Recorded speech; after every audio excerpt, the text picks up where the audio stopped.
नमस्कार प्रिय शिक्षार्थियों। अपनी पाठ्य पुस्तक अभिव्यक्ति और माध्यम प्रकरण जन संचार माध्यम के कार्य विधा गद्य शैली संकलित रचना। आज हम जन संचार माध्यम के प्रमुख कार्यों का अध्ययन करेंगे। जन संचार माध्यम के 5 प्रमुख कार्य हैं। पहला सूचना देना, दूसरा शिक्षित करना, तीसरा मनोरंजन करना, चौथा एजेंडा तय करना, पांचवा चौकसी करना, निगरानी करना।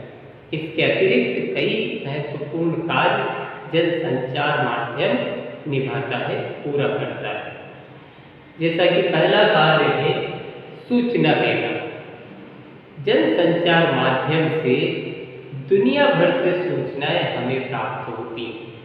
हमारे लिए आवश्यक सूचनाओं का एक बड़ा हिस्सा जन संचार माध्यमों के जरिए ही पूरा होता है। जन संचार माध्यम का दूसरा बड़ा कार्य है, प्रमुख कार्य शिक्षित करना। जन संचार माध्यम हमें सूचनाओं के जरिए जागरूक बनाते हैं। लोकतंत्र में जनसंचार माध्यमों की एक महत्वपूर्ण भूमिका जनता को, जन सामान्य को शिक्षित करने की है। यहाँ शिक्षित करने से आशय उन्हें देश दुनिया के हाल से परिचित कराने और उसके प्रति सजग करने से। जनसंचार माध्यम का तीसरा कार्य है मनोरंजन करना। लोग जनसंचार के माध्यम सिनेमा, टेलीविज़न, रेडियो, पत्र पत्रिकाओं आदि से अपना मनोरंजन करते हैं। जनसंचार माध्यम का चौथा मुख्य कार्य है एजेंडा तय करना। जनसंचार माध्यम सूचनाओं और विचारों के जरिए किसी देश और समाज का एजेंडा भी तय करते हैं। जब समाचार पत्र और समाचार चैनल किसी विशेष घटना या मुद्दे को प्रमुखता से उठाते हैं या उन्हें व्यापक कवरेज देते हैं, तो घटनाएं या मुद्दे आम लोगों, जनसाधारण में चर्चा का विषय बन जाते हैं। प्रिय शिक्षार्थियों, किसी घटना या मुद्दे को चर्चा का विषय बनाकर जनसंचार माध्यम सरकार और समाज को उस पर अनुकूल प्रतिक्रिया करने के लिए बाध्य करते हैं। जनसंचार माध्यम का अगला कार्य है चौकसी करना या निगरानी करना। किसी लोकतांत्रिक समाज में प्रजातंत्रीय शासन प्रणाली को अपनाए देश में जनसंचार माध्यमों का एक प्रमुख कार्य होता है सरकार और संस्थाओं के कामकाज पर निगरानी करना, उनकी चौकसी करना, उन पर निगाह रखना, निगरानी रखना।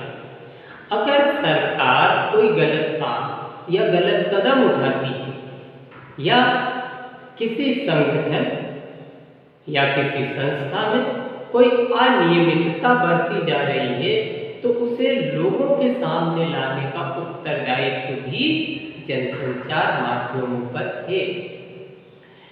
प्रिय शिक्षार्थियों, जनसंचार माध्यम विचार विमर्श के मंच प्रदान भी करता है।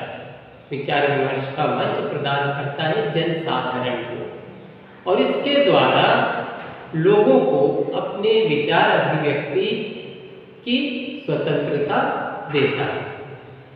इसके जरिए विभिन्न विचार लोगों के सामने पहुंचते हैं। उदाहरण के लिए, किसी समाचार पत्र के संपादकीय पृष्ठ पर किसी घटना या मुद्दे पर विभिन्न विचार रखने वाले लेखक को अपनी राय, अपना विचार व्यक्त करने का अवसर मिलता है।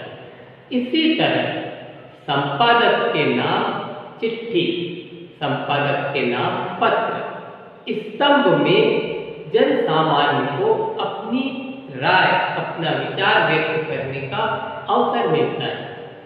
इसी तरह जनसंचार माध्यम विचार विमर्श